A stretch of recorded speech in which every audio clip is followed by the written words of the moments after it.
What is up mga kabuhok? My name is Bolbon and welcome back sa ating Facebook, Instagram, YouTube at TikTok. Ayan, kung meron po kayong katanungan, mag-PM lang po kayo sa akin. At nandito po sa harapan natin is yung Tai Chi na all season ADB jacket.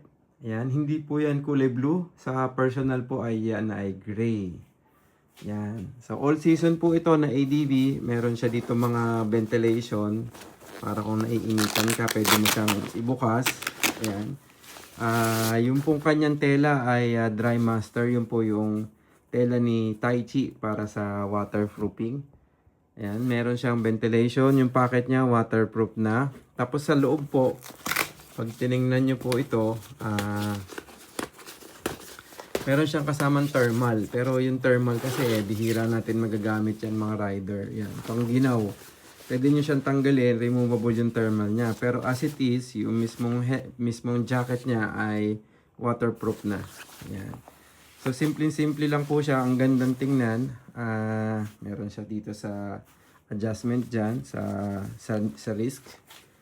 Yan, dito yan ay gaganito yan lalagay mo siya na ganun. So, may ventilation ka na. Pwede na siya sa summer. Then, sa likod, meron naman siyang, kung may ventilation papasok, meron siyang exhaust. Yan, open ko lang, pakita ko lang. So, tinutupi lang po yan. Tinitiklop na ganun para magkaroon ng ventilation. Meron na rin po siyang rabbit pouch sa likod. Kung meron kayong mga gamit na importante, pwede nyo siyang lagyan dito sa likod. Yan, so available po ito ng gray, khaki para siyang green at saka black.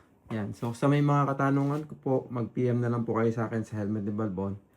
And see you on the next. Ride safe. Peace out.